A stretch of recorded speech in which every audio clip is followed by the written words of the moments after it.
So good morning, good evening, welcome everyone. I know some of you are joining us from overseas and in your home country, so it could be the evening for you. So we are going to talk today specifically focusing on our students traveling with families and kind of offering you some supports to help you settle once you arrive. So today with me, I do have Caitlin with me, and she's from the London Public Library, and she's going to talk to us about some of the resources and supports that they have that can help our students and anybody really adjust to life in Canada. So if you want to take it over, Caitlin, thank you. I'm gonna share my screen. Just 1 second. There we go. Hopefully you can see my PowerPoint here, and I'm just gonna get the slideshow going. Okay, does that look correct to you? It looks correct. Yeah, we just also see a small version of maybe the next slide, but yes. Yeah. Okay, 1 sec. Try that again.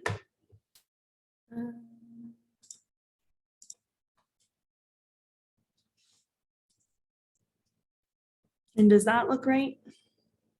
So that looks like we're in like the previewing one where we can see all the slides, but Yeah, it's just going to a different screen. Sorry, I did not anticipate this.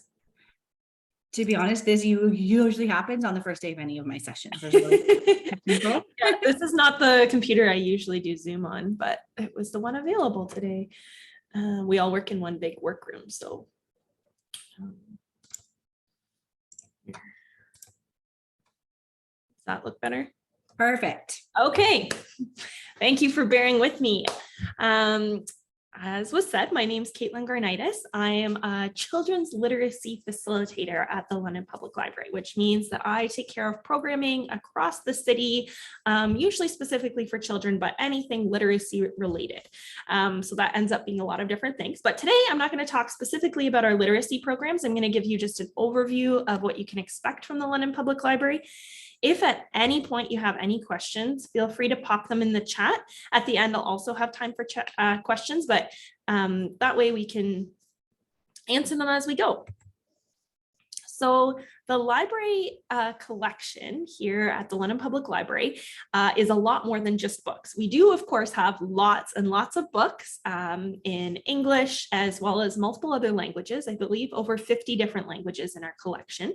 But we also collect things like books, newspapers, music CDs, board games, as you can see in that top picture there, and musical instruments like guitars and ukuleles and even some percussion instruments, I believe. In addition to our physical collection, we also offer a variety of digital resources such as ebooks, audiobooks, language learning tools, art and craft tutorials, and a lot more. So it's not just books, although we do have books from babies with hard board books all the way up to adults, and information books that also cover a wide variety of topics from English language learning to cooking. If you can think of it, we probably have it. So it's a very large collection. Our London Public Library has 16 locations across the city. So we actually have a lot of different places you can go, and at every location you will find computers and Wi-Fi that you can use, study rooms, printers, photocopiers, and meeting spaces that you could rent. At our big location downtown, where I am right now, we also have music practice rooms. So if you wanted to come and play the piano, you could use one of our rooms and practice the piano. In order to use the London Public Library, you need a library card. A library card is free, so you don't have to pay anything. All you have to do is live in London. So you can't currently get a library card because you're not here yet, but once you come, it's very simple to get. All you have to do is bring in something that has your name and your London address on it. So that could be a piece of mail, so once you move here, or maybe a rental agreement, or if you get some ID that has your name and address on it, like a Canadian driver's license, that would work as well. But we're very flexible, so it doesn't need to be a piece of ID. So that's our physical card, and you'll get one of these beautiful cards that you can see at the bottom there. You'll get to pick one of those, but you can also get an e-account if you're not planning on actually coming into the library and using our physical resources, but you would like to use some of our digital or online collection. You can sign up for an e-account, and that's something you could actually do now if you wanted to. You just go to our website at lpl.ca. Another thing to note is that everybody in the family can get a library card. Even a baby that's only a day old can get a library card. And all of our library cards are fine free, which means if your book is late to come back to the library, we're not going to charge you money for that. The only time you would get a charge is if you damage a book or if you don't bring it back at all. Eventually, we will charge you for that, but generally fine free. With your library card, you can take out up to 60 books at a time. So basically as much as you want, especially if other family members have library cards, because each card gets up to 60 items. So if 3 children have library cards, they could take out up to 180 books at a time, which I wouldn't necessarily recommend, but if that's what you'd like to do, you're welcome to do that. We also have a variety of digital collections, so things that you can access without actually stepping into our library. The first one I always like to highlight is called Libby. Libby is a digital media platform for ebooks, audiobooks, and magazines, and you can use it on your phone or on a tablet or on a desktop computer. So you need, gonna sneeze. You need a library card in order to access this, but once you do, you can take out up to 20 books or audiobooks at a time. And there's no fines because everything is automatically returned when the due date comes. So you can browse a variety of things. The ebooks, you can change the font so it's accessible if you maybe need a larger font or prefer to read a different typefaces.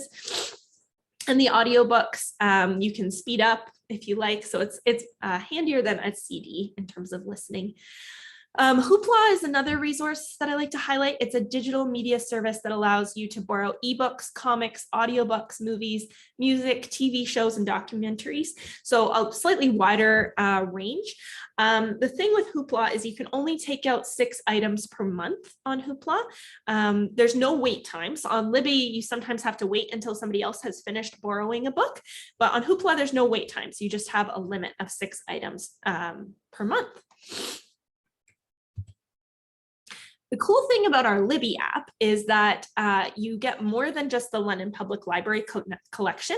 You might not be familiar with all the different municipalities around London yet, but we actually have a reciprocal borrowing agreement, which is just a fancy way of saying we share our books with 5 other public libraries in the Southern Ontario area, including Hamilton, Burlington, Mississauga, Ottawa, and Kingston Frontenac, which means that once you sign up for Libby with your library card, even though it's a London Public Library card, you can access the books that are purchased by those 5 other libraries, which is really excellent because it just means that if we don't have it, chances are that one of them will. So that really broadens your options in terms of books. We do a lot more than just books though. Canopy is a digital media service that provides access to movies. So like Netflix or Disney Plus or whatever streaming platform you use, except for the library pays for this. So again, you use your library card, you access it through our London Public Library website, and you get access to thousands of different movies, which is great. Another cool digital resource that we have is called Creative Bug, which is a bunch of different arts and crafts videos taught by experts. So if you want to learn how to knit and you've never learned how to do that before, you could watch some videos on here and learn how to do it. And it also has a bunch of like templates and patterns that you can use, and there's new videos all the time. So there's always tons of stuff to learn. This was very popular during the pandemic lockdowns when everybody was stuck at home. Learn a new hobby, right? So super fun. Kantuk Station offers an array of French language ebooks and audiobooks for all different ages. So if you're already French language speaker, or if potentially you're wanting to learn French, or your children are in our French immersion system, you could use this to access French audio and ebooks. LinkedIn Learning is another online learning platform, but unlike Creative Bug, this one's specific to workplace. So you can learn all sorts of different things that are skills that you might use in the workplace, as well as some things that you might just find fun. So how to do social media marketing, how to learn computer coding, 3D modeling, how to build a resume, all sorts of different things, as well as some fun stuff like music lessons and graphic design. So it's definitely a great resource, and there's like more than 16,000 videos, but all made by experts. So it's a great platform for doing some learning. And then there's language learning. So perhaps you're still getting comfortable speaking in English, or you want to learn a different language. We've got two really great language learning platforms that we subscribe to. So Mango Languages is sort of a more basic platform. It gives you courses in 70 different languages. So English is obviously one of them, but also things like Russian, Spanish, Cantonese, Greek, and you can learn those languages using the Mango app. Again, you're going to use your library card to access this. Another great one is something called Pronunciator. Now, this one's a little bit more complicated. It takes some practice to get used to it, but it's an excellent language learning system. It gives, the really cool thing about it is that you can set it to your language that you're most comfortable with. So perhaps you're an Arabic language speaker, first language is Arabic, and you're wanting to practice your English language. You can set it up so that all the instructions are in Arabic, and then you practice your English, but you get your instructions in Arabic. It's got over 100 different languages on the system, and you don't have to just learn English. You could use it, I could use it to learn American Sign Language, for instance. So there's a lot of different languages on there. It does take a bit of a learning curve. It's a little bit complicated to get set up, but once you get using it, it is really excellent. You can set it up with a microphone so it can listen to you speak, and you can practice your pronunciation. It's got all sorts of great features. It also has a citizenship test preparation course on it. So if you're thinking that someday you would like to become a Canadian citizen and you're needing to do some test prep, it's got a really great package for that. Beyond books, we also subscribe to a variety of online newspapers and magazines. So the New York Times is a very popular newspaper in North America, and it's available in English, Chinese, and Spanish, so that you can access that. But Press Reader is something that gives you access to newspapers and magazines from all over the world. So you might be from Bangladesh, and you could access newspapers from Bangladesh on the day that they are released. So it's a really cool digital platform. Again, all of these resources, you just need a library card in order to access. And this is all online. So once you get your library card, you can read these newspapers from your home. We also have some other databases that I just wanted to highlight. So one of them is Explora Canada. And this is a database that allows you to read articles specifically with an interest in Canada. And it's a great place for if you're doing research. We also have access to Western's magazine archive. So magazines dating all the way back to the 19th century until the present day. So you could go through if you wanted to read an article from 1921 and you could look that up. And then if you're looking to get your driver's license when you're in Canada and you need to start from scratch, we have a G1 practice test and motorcycle exam prep, which you can access through our collection.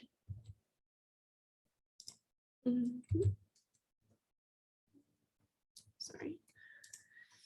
If you're interested in learning about your own history, we have or local history perhaps, we have two resources that might be of interest to you. The first is the London Room, which is basically our local history archive. So if you're wanting to learn more about the London, Ontario area and its histories, we've got all sorts of cool things, memorabilia, minutes, maps, photographs of London through history. And that's located at our downtown library at Central.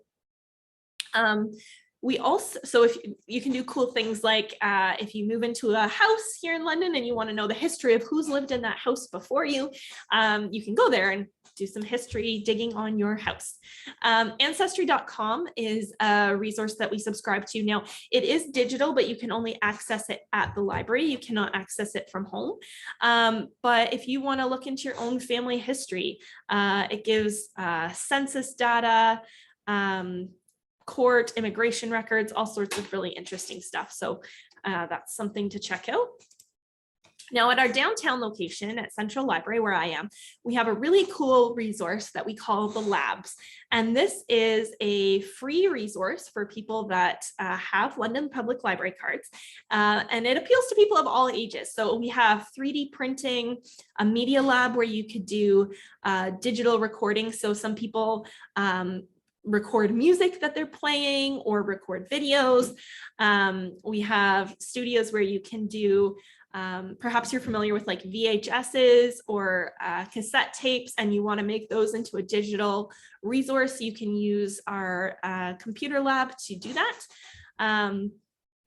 We have button making, knitting, also like basically anything you can make, you can do at the labs, and it is all free. Some of our resources like the printing, the 3D printing, you have to pay a small fee for the actual materials, but the resources themselves are free. We also have a lot of resources for children. So Storytime is one of our most popular programs at the London Public Library, and this is for children. Well, we've got one specifically for babies, so children 0 to 18 months. And then our regular story time is basically for kids up to 6 years of age. And you can come in, it's totally free, and library staff will read books, rhymes, songs. Children will learn sounds and letters and new words, all while developing their love of learning. And then you can meet other families. And this is a really great way to help your children maybe get more comfortable in English if they're not yet English language speakers. It's a great way to meet people in your community. And for those of you that are maybe nervous about practicing your English, it's also just a great way to chat with other people in a non-threatening environment. We also have a program called 1,000 Books Before Kindergarten, because we know that the more children are read to and the better they tend to perform in school later. So we have an incentive program for children to read 1,000 books before kindergarten. Now that might sound like a lot, but 1,000 books, if you're reading a book a day for the first 4 years of a child's life, you'll far surpass 1,000 books. I should mention, so kindergarten in Canada starts at age 4. We have our junior kindergarten program, and then age 5 is our senior kindergarten program. But the point is just getting parents to read and share books and help children develop their pre-kindergarten skills. We don't expect children to already be able to read when they go to kindergarten, but the more that they're read to, the more that they've heard lots of words, the better. And the cool thing is, it doesn't actually matter which language you read to your child in. So perhaps you're really comfortable in English and you want to read to them in English, that's great. But if your first language is a different language, that's absolutely fine too. The important thing is just lots of language exposure. So that's what our 1,000 Books Before Kindergarten program is. And if you wanted to sign up for that, that's just something you can talk to your local library staff about, and they can get you started. We have a lot of in-branch programs, especially over the summer, but all year really. So free programs for kids, you can see a couple of them there. We've got building activities, games clubs, book clubs, all sorts of really great things. And then the other resource, you can see that beautiful red bag that Ellie from Children's is holding. We have something called grab and go bags. So if you don't know where to start with our children's collection, because there's so many books and you don't know which ones would be good for your child, try to find one of these red bags. We have them at every library location, and they're filled with 5 specially selected children's books that we think would be a really great resource for anybody. So it's a great place to start when you're trying to figure out what books to borrow for your children. Hi, Caitlin. Hmm, Hi. We look to be stuck on a different screen. We are on a screen that says databases. how strange. Oh, I'm very sorry about that. So this is the, I'll go back quickly. This is the local genealogy room. You can see there. So that's where you learn about local history. This is the Maker Labs. So you can see some of our setup for sound recording. That picture in the bottom left-hand corner is the 3D printer. If you've never seen one before, they're really cool. You can print 3D images in plastic, which is really neat. The top left-hand picture there is button makers. We make a lot of buttons here at the library. They're a lot of fun. This is the story time picture. So you can see Nelson, he's one of our children's librarians with a variety of books. And it's not just books, we do rhymes and songs and stuff like that. And then the 1,000 books before kindergarten incentive package is there at the bottom right-hand side of your screen. Then this is the in-branch programs. So we've got just a maker program right there. I'm not exactly sure what they're building, some sort of car or something like that. We do all sorts of different resources in those programs. And then those beautiful red bags I was mentioning are right there in the bottom right. When school is out, so over the summer, we have a lot of extra programs going on, but school is not just out in the summer. When you come, there's a break in children's school at winter, at the end of the year, last 2 weeks of December usually, and then also in March. So anytime that children are out of school, the library has tons and tons of different programs that you can come to, and also for professional development days. So in Canada, a few Fridays of the year, there's no school because the teachers are all going to school themselves to learn about how to be better teachers. So on days that there's no school, the library always has a lot of programs going on. So if you're looking for things to do with your kids on days that there's no school, consider the library. It's all free. Of course, we don't just have programs for children. We've got lots of things going on for you as well. Book clubs. So we've got book clubs being run at multiple locations, and those are actually for all ages. We've got some for young children and some that are geared towards seniors. So you can find one that fits you. And then we also have activities and events for adults. So there's knitting groups. We have special author events where authors come and speak, music. We've got concerts every lunch hour on Mondays in the summer at my location. So tons of different cultural events. If you're looking for books for anybody in your family and you're not sure where to start, we've got 2 different resources that you could check out whereby librarians will help you find books that we think you'll really enjoy. So We Pick is a form that you can fill out where our staff will ask you some questions about types of books you like, and then using what you say, we'll actually just pull some books off the shelves and give you some selections.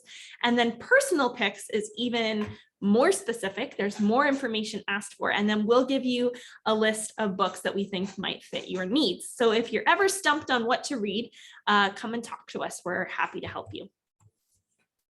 In case you're interested in starting your own book club, we have something really great called Book Club in a Bag. You can choose from over 150 titles, and each bag includes 10 copies of a book, plus an audiobook and a large print when available.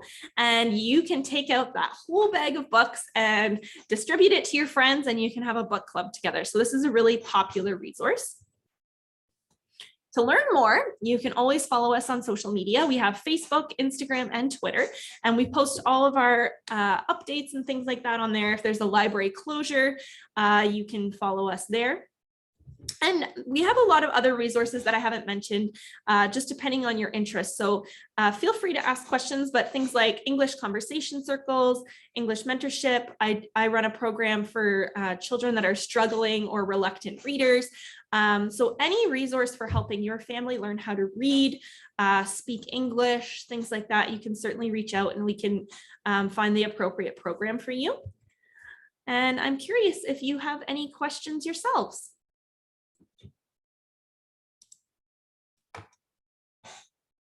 And if you find that you do have questions, you are welcome to place them in the chat, or if you'd like to do the raise your hand feature and actually speak, we would welcome both.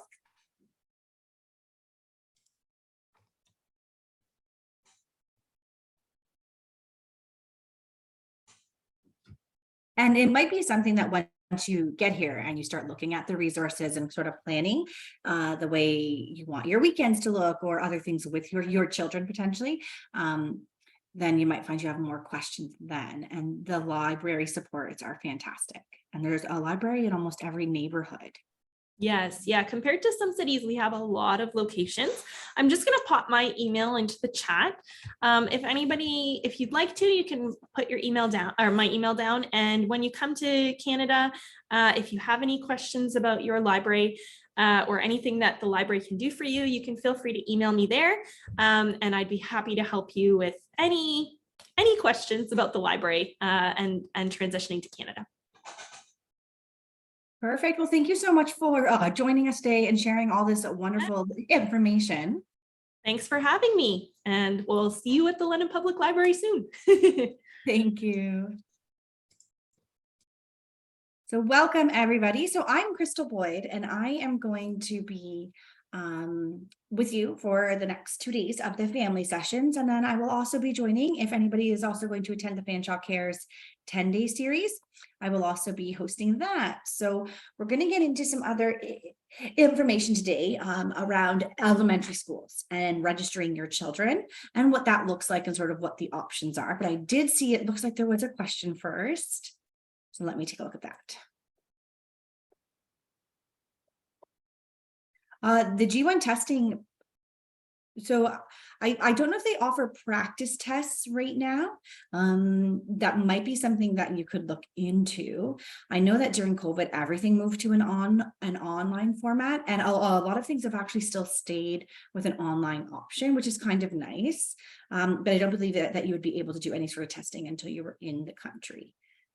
But yeah, if you wanted to reach out to Caitlin, she did put her email there. I'm sure she'd be happy to follow up with you about the program offerings that they had relating to that. So what we're going to talk about for the rest of the time period is going to be schools here in London and surrounding area. Just going to share my screen here.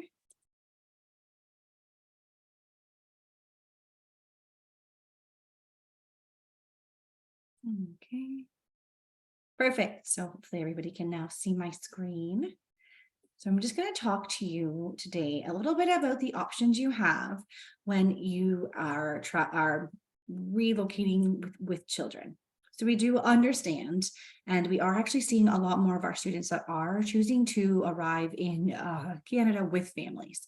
And that's going to present a different set of challenges than a student arriving on their own, because now you have tiny people to consider as well. And that's a huge decision. And I think it makes the choices and stuff even a bit more difficult. So we're going to go over some school options for you. So here you would have the option to register your child in one of our schools here. And as a full-time Fanshawe College student, there's no cost to do so. So you would be able to register your child at the school that's in your district. So we have 2 schools within London, 2 school boards. One is the Thames Valley District School Board. So that's going to be public education. And the other one is the London District Catholic School Board. So that's going to be a Catholic education. So those are the 2 options, and you can choose to send your children to either or. If you're looking to send them to Catholic school, there is requirements of the child being baptized and other things. So you would need to reach out to them to find out exactly what that looks like. So here, the 2 school boards do offer programs in the number of schools here are huge. But one thing to keep in mind is that the school is designated based on where you reside. So when you're looking for housing, you do want to keep in mind, is it within a distance of a school, or is there school buses, and sort of what that might look like for you. I know I myself have 2 small children, and one is school aged, and considering where to live and what schools and things like that, it's a lot to take on. And I didn't also have to add in moving countries. So I would imagine that this is quite large decision. And both schools do have programs to help welcome newcomers. So the Thames Valley District School Board has the One World, and that's just to kind of help you settle in. There is also social settlement workers within the school boards and stuff to help.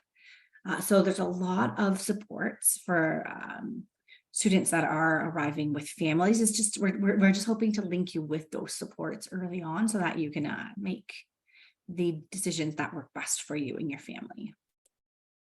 So as I said, children of full-time Fanshawe students can attend free of cost.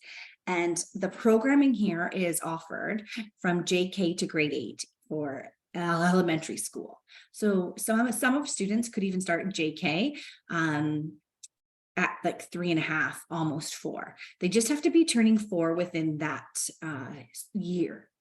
So some children will start really early, and some may not actually start JK until closer to 5. It just depends on when your birthday falls during the year. But there is that option. So if you're traveling with a school-age child, you would be looking at school potentially between between the ages of 3.5, almost 4, to about 5. And there's also the option that if you do want your child enrolled in French language schools, we also offer those. So that's where it's fully French. And then the other option would be French immersion. So that would be the option for your child to start learning French.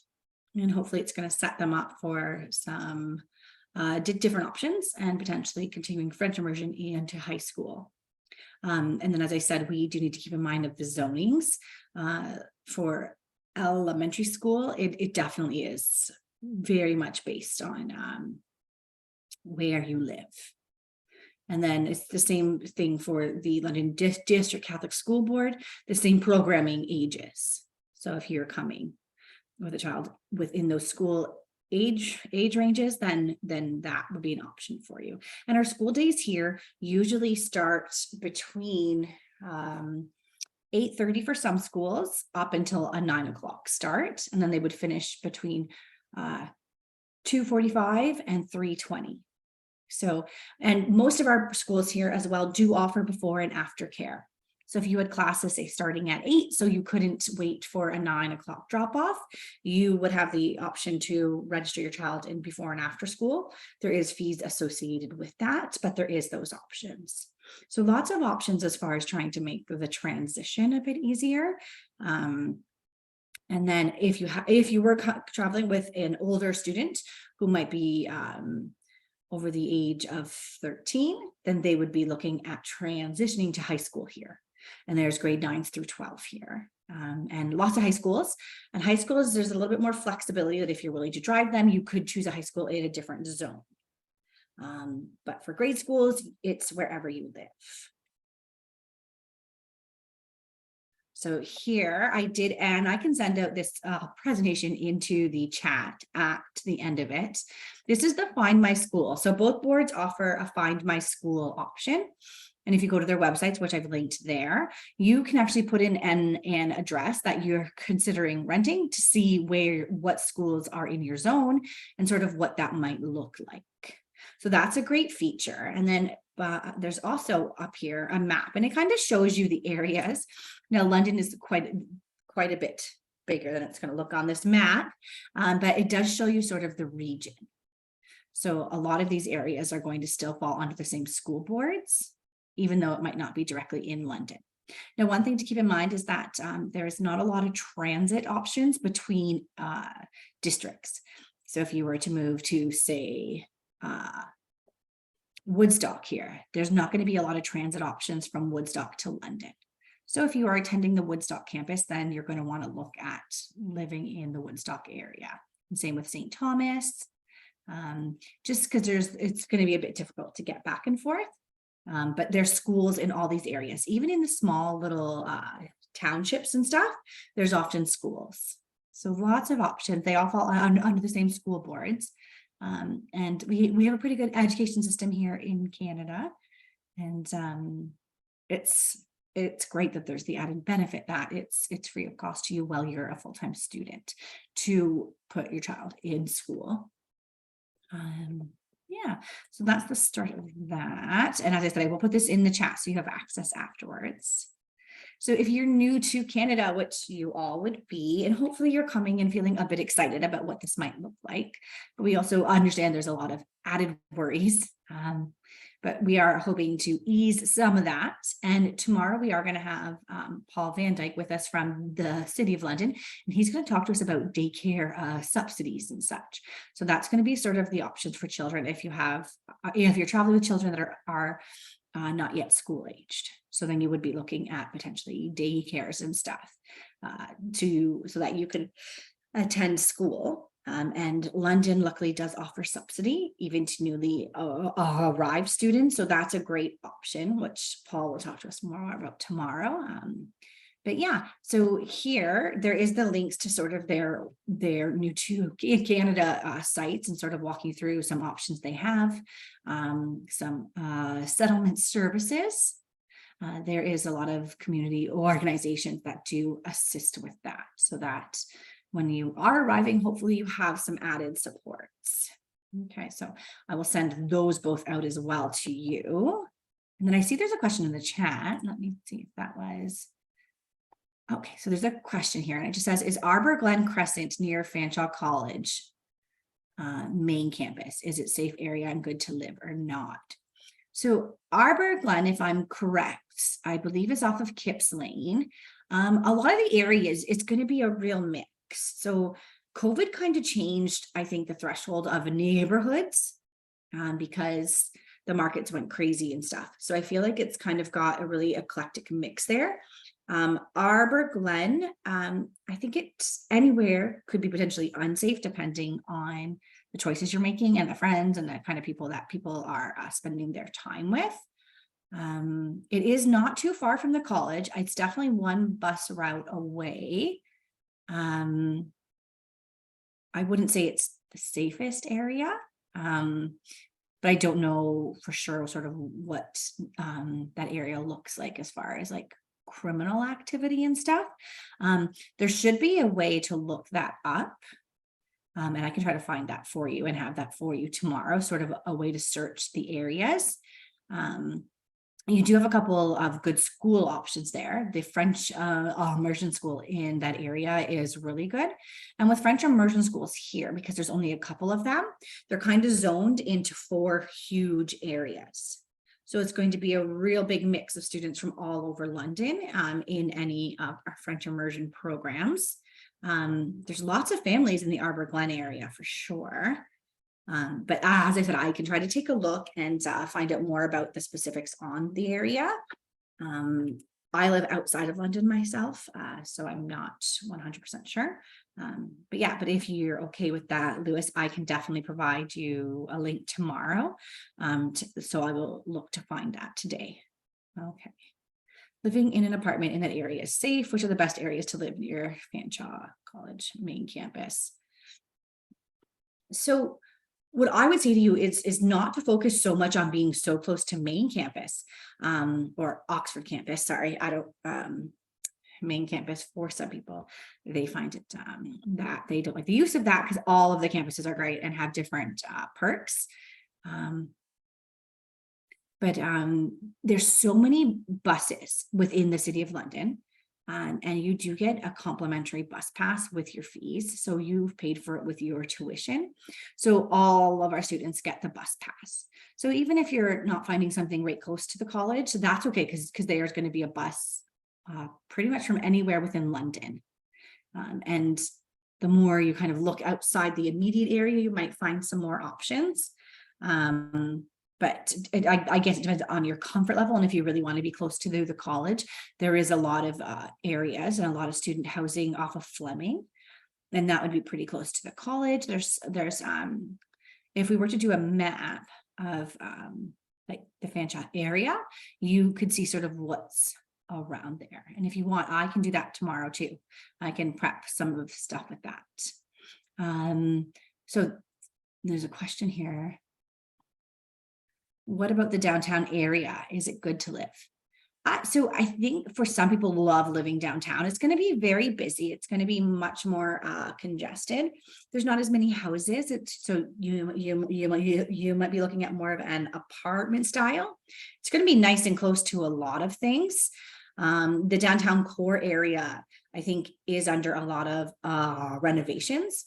Right now, there's many roads that we can't access even because they're doing so many changes to try to liven up downtown and to bring people down there. So I feel like that's an area that's only going to grow in popularity. There is, as in any large city, we do have some people that might be living on some of the streets and stuff. So it just really depends on what you're comfortable with. That being said, I'd be fine to walk alone downtown London. So I guess it really just depends on your comfort level. And I've lived all over London, and I've never had anything serious happen. It's just some parts, it's just going to depend on what you want to be close to. And with small children, I now prefer to be like closer to parks and those things because I have very busy boys. But I think it depends on the areas and where you want to live. Those that are right in the heart of downtown, I think probably really enjoy that. I think maybe like East downtown might be a bit different just because that area is currently under the process of the facelift and stuff to sort of draw new people in. So I feel like any area is going to have potential like great pockets and then maybe some not great pockets. But I think you want to focus on what other things are there that you would like to do with your children, like parks, like schools. You can kind of look up different things about the schools as well. So, and I can come tomorrow with that prepared. I can look today for the Google map that shows us like activities in the area. And I can also send you like the school rankings. So it's ranked by a third party. I wouldn't put all my opinions into school rankings and stuff because that's going to be reflective of certain populations of students. And I feel like so much is changing every year and they're changing the zonings and all those things.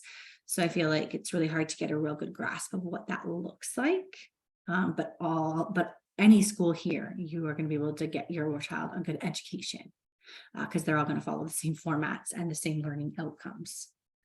Okay.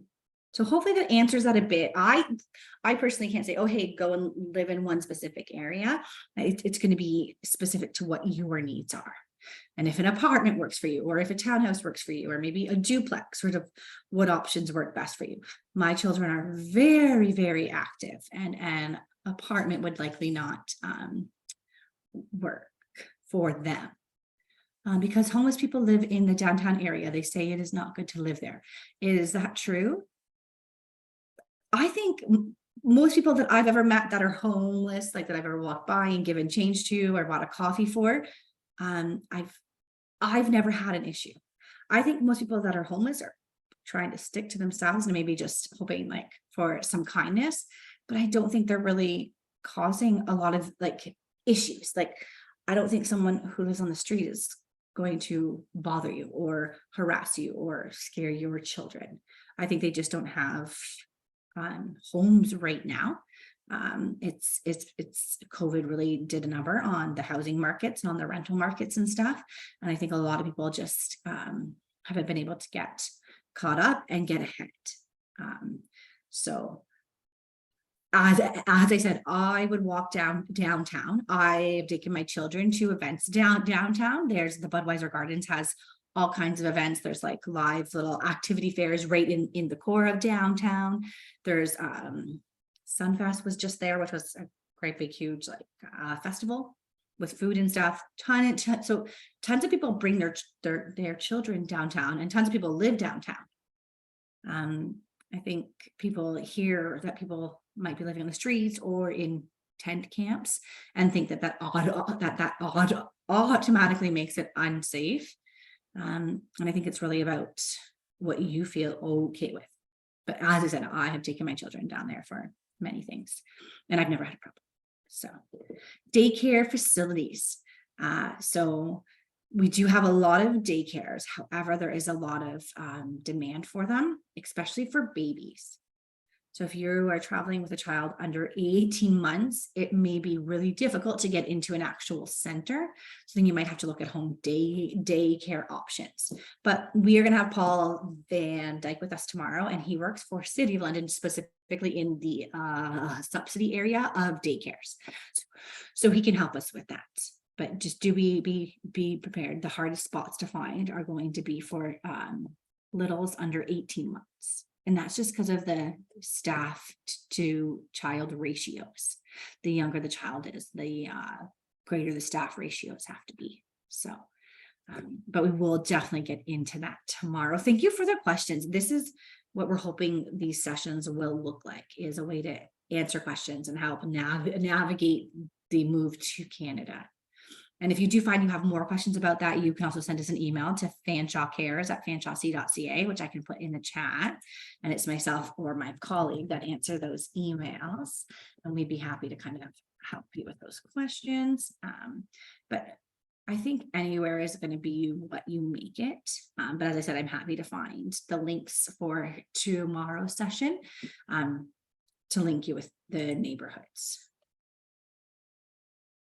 And so these links were just the new to Canada services that each school offers, and sort of how to register as an international student. And it might look a bit different here than what your child was doing at home, or maybe they are going to start JK, which is a full day program here. So any child that's going to school here, it's going to be a full day. There's no longer half days. So that's kind of helpful for parents too, because then you are like not having to try to move schedules around, because it is very hard to change your class schedule. So once you are given a class schedule, that is pretty much going to be set, unless something happens where like the professors or the coordinators have to change it because of classrooms and stuff. So it's not easy to switch your schedule, and unfortunately you don't get to pick your own classes. So the schedule you are given is going to be what your term looks like, and it would change every semester. But both daycare and schools, daycare most places operate between 7 and 5:30 p.m. So you have a large window there where a child could be in daycare, and the schools are 8:30 to 9 start, and then a 2:30 to 3:20 end. So any questions about schools or the Thames Valley District School Board or the Catholic School Board? Any specifics about that? Or even if you just have other general questions, I can do my best to answer them.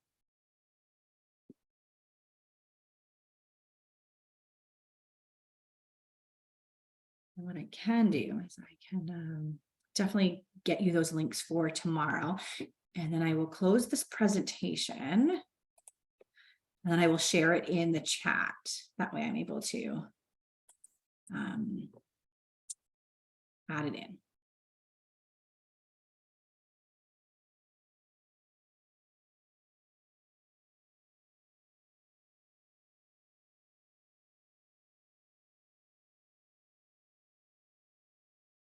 And then was there any other items that anybody wanted to discuss, or anything else you had questions about today?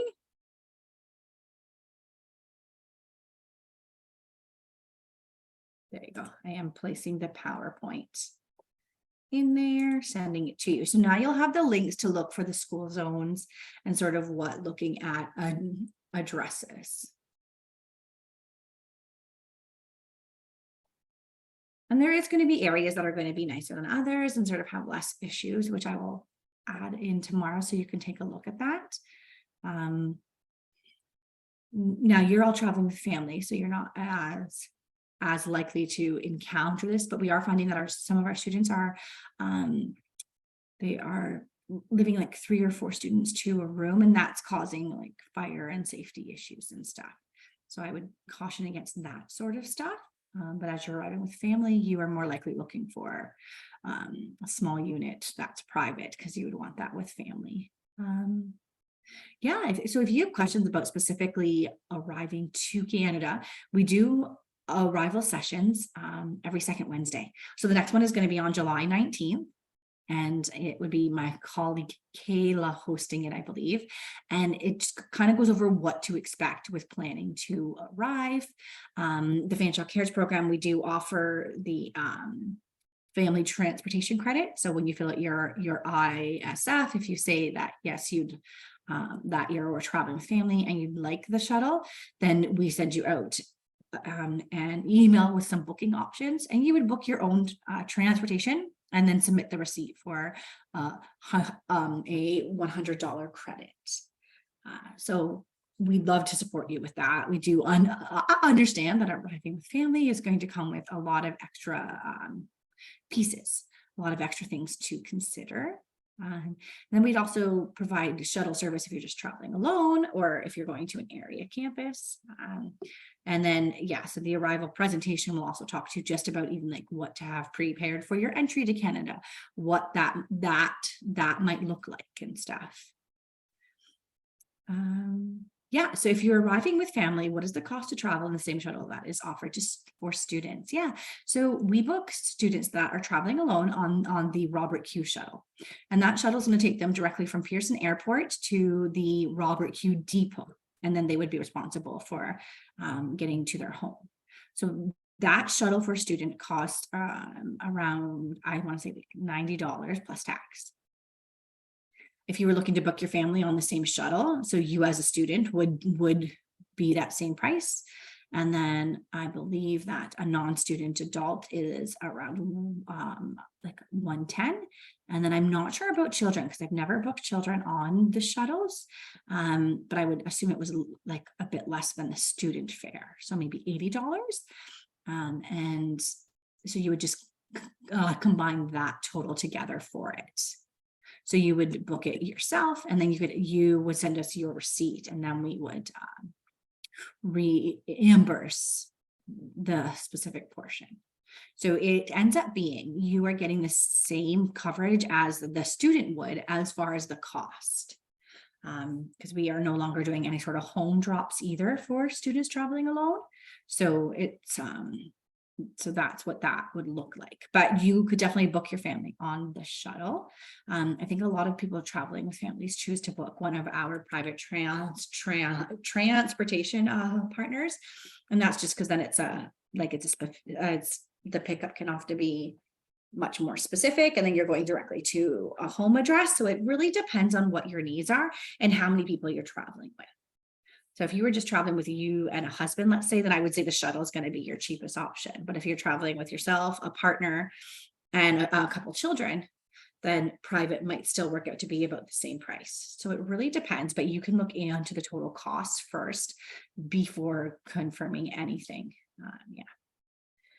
Is it mandatory to present the letter of enrollment at the port of entry? So when coming 2 months before the course starts, will the college provide it? So we don't provide you any sort of a letter confirming that you are registered. What you would use is your LOA, so your first letter of admissions, and you would want to bring proof of payment, so your tuition receipts. And that combined shows that you have an offer and you accepted the offer and you've been invoiced and you've paid. So those are the things that you would need to bring. And then of course, if you're asked to bring medical documentation, you would want to bring that. Some students coming from some countries have to show proof of financial supports and stuff like that. So it really depends. It's going to be specific one to the area you're traveling from. Now, if you're arriving a couple months early, we do caution that the Canadian Border Services might have some added questions because you're arriving so early. I think it's less likely to be questioned because you're arriving with family. And when you're arriving with children, you probably want to give them a bit more time to get settled and a bit more time to get things in place like daycare and schooling and stuff. So I think customs is probably pretty understanding, especially about families traveling so early. So, but yeah, there's no specific letter. You would use the information you have from us already as proof. And we often get the question about more care. How do I prove having insurance? By showing the receipt and the LOA, it's proof, because every full-time student has more care coverage. One thing to keep in mind is if you are arriving outside of 30 days prior to the start of the term, your more care health insurance isn't going to be valid yet. So it only starts working 30 days before the start of a term. So if you are coming earlier than that, please make sure that you have health insurance. Okay. And tomorrow I'll actually be running through some more care stuff with you as well, specific to the healthcare plan and stuff.